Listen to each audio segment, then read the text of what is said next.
Messieurs, bonjour et bienvenue à cette compétition internationale de Buggy Jump 2017 qui se déroule cette année à Dobresso en Suisse.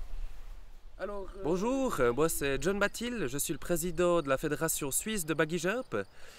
Et puis en 2017, c'est un petit peu spécial, ça va se passer ici à Dobresso, au Val de Rue en Suisse. Et je suis vraiment très fier d'organiser cette compétition d'une importance internationale. Vous avez ici la ligne de départ et qui s'enchaîne sur une ligne droite de 72,50 m, enchaînée par un virage à 90 degrés direction sud-ouest.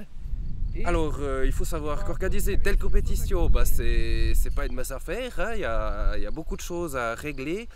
Et notamment tout ce qui est technique. Il y a le gazon à entretenir, on a le niveau du terrain qui est hyper important. Les outils du Buggy Jump. Vous avez par exemple ici la ciseouille. C'est l'outil développé en 1847 lors des premières compétitions internationales. Et elle vous permet vraiment de couper et d'entretenir un gazon propre en ordre, comme il faut. Vous avez le Grid Level. C'est un outil qui a été développé pour le Buggy Jump aussi. Et vous avez la mesurette. La mesurette, elle vous permet de contrôler si tous les brins d'herbe sont bien à 0,7,5 de distance, les uns par rapport aux autres. Ça permet de garder l'humidité dans le brin d'herbe et ça évite que les concoureurs se cassent la gueule quand le terrain est un peu sec. Qui va continuer sur 150 mètres pour finalement revenir sur un virage à 180 degrés pour revenir à la ligne de départ qui est devenue la ligne d'arrivée. C'est compris? Alors j'ai été champion allemand junior, c'était à Cologne, et après je suis allé jusqu'en demi-finale, c'était en Bavière, le championnat national. Alors moi je suis champion du monde de la Coupe des cartels des Nations Unies d'Amérique du Sud. Voilà, chaque année je gagne, voilà, faute de concurrent. On ne sait pas, juste avant le concours ils disparaissent, je ne sais pas où ils sont, je gagne. Voilà, All started when I was a kid. You know, my father told me once, "Hey kid, if you want to be a man once, just try Buggy Jump." So I tried. For me, a victory would be great, because otherwise all the members of my family would kill me. It's not an expression, they will really kill me.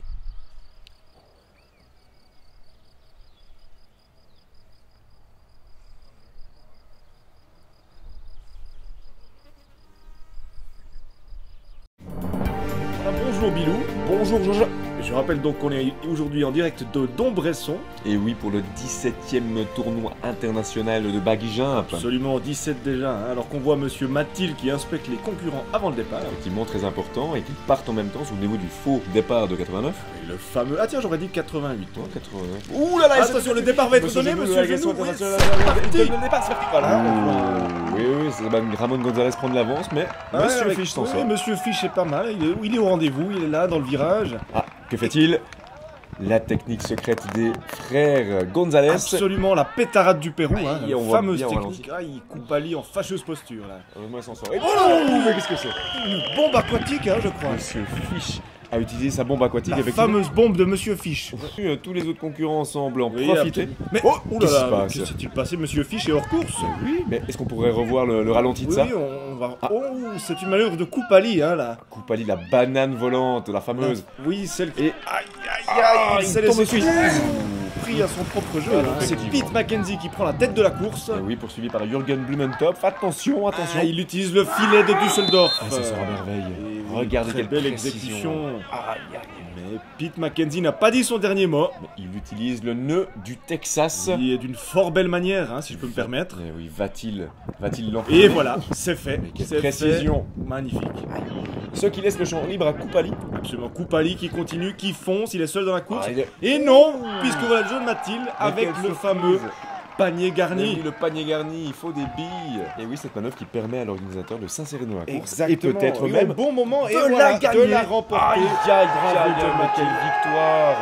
Surprenant, hein, on ne s'attendait pas de cette manière. John Mathilde peut être heureux, effectivement, il le montre. Hein. Il a bien joué son coup, là. Ah, on voit que c'est l'homme le plus heureux de la Terre.